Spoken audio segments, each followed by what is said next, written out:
Hi, I thought it'd be fun to videotape Candy's nose work lessons for anyone interested in watching her learn or maybe getting started in scent work themselves. Before you even get the dog, you need to know what you're going to work on, have your treats ready, and everything organized so when you bring the dog into the picture, you're ready to start training. So to start with, you need your target odors. And I am going to teach her one odor at a time as opposed to the cocktail method. So this is the birch, and I will use a scent vessel. This one's a little bit easier to open. These are small containers that are designed to keep the dog from being able to ingest the oil or the swab that it's on. And it's perforated. You can see some small holes in the top. Inside the scent vessel, there are a couple of magnets so that when you get to the point that you're trying to hide them or work on elevated searches, you can do so. And there's a cotton swab. When you first start off, you're usually better off having the odor a little bit stronger. So I'll actually put 2 or 3 swabs in here before I get Candy and get started. On each cotton swab are 2 drops of oil. AKC regulations is on the day of a trial is 1 swab, 2 drops of oil. So you can start off with the scent much stronger and then work your way down. However, some dogs simply can't tolerate the smell that strong. Their sense of smell is so much stronger than ours, and I can smell this really easily on just 1 cotton swab. So if you're starting this off and you notice that your dog is really repelled by the odor, work with less odor. And successive steps of approximation, you're just going to pay them for anything close to what you're wanting, coming closer and closer to the scent odor. Candy, I'm going to start off, I'll refresh the It's Your Choice game, and then we'll go into the scent work. So when I'm playing It's Your Choice, I'm going to take some treats. These are air fried turkey hot dogs. And I cut them up in chunks and then put them in the air fryer. I think it's about 15-18 minutes. And they end up being shelf stable treats. And these work really good. So the It's Your Choice or Doggy's In game I'm going to refresh is I'll have the cookies, and I don't want her just mauling me for cookies. In behavior, I'd like to see her back up and sit and wait for me to take a cookie off of this hand and put it into her mouth.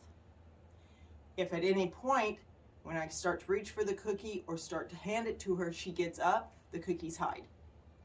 So when it starts off, the dog will usually be licking and chewing and pawing at your hand, and as soon as there's any break in that action, you open your hand up.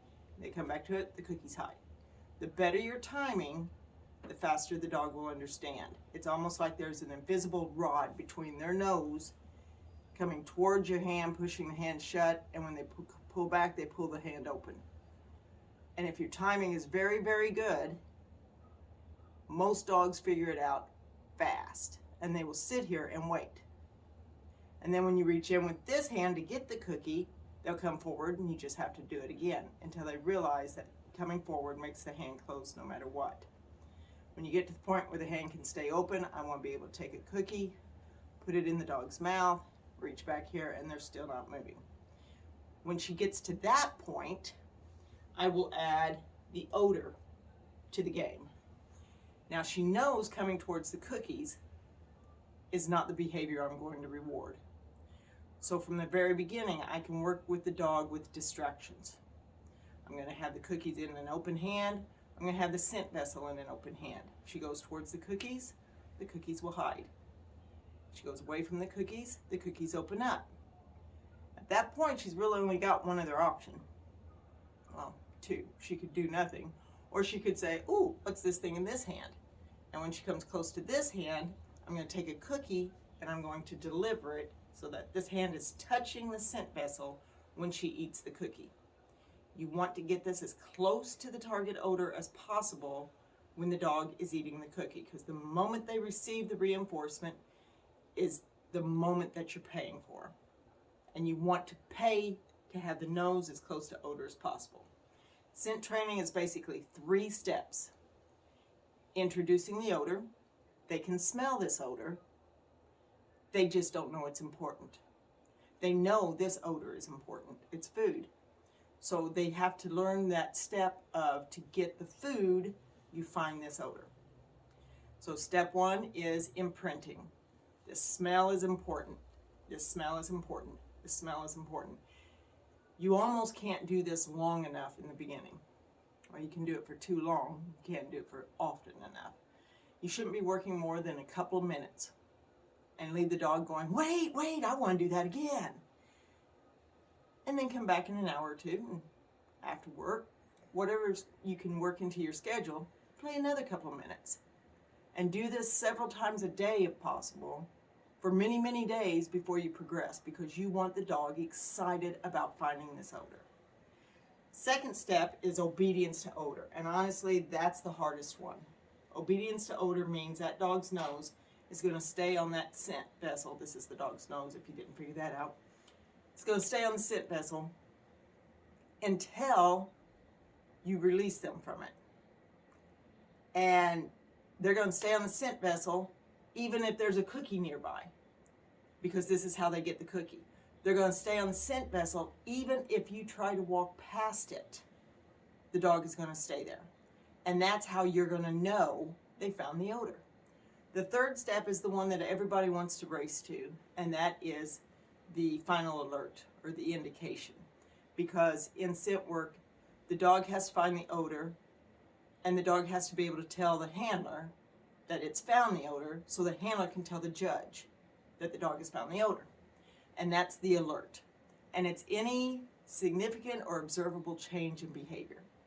So even just freezing is enough, but it has to be really obvious, because most of us humans are a little dense when it comes to reading doggy behavior. So in obedience to odor, we're going to focus on getting them to keep their nose there. And in my experience, most dogs will pick their own final indication. My Dalmatian that I'm currently competing with, I tried to rush him into a down. And the problem became that he wanted down even when the odor was very high. So I went back to obedience to odor, and now he simply wants to put his nose on the container. And even if it's 5 foot off the ground, he will stand up on his back feet and stretch so that his nose is as close. And there's no question. Whenever he's found the odor, I know exactly where it's at. So I'll probably progress along those lines with Candy. I'm going to focus on obedience to odor and let her tell me what her final indication is going to be. So let's go get a dog.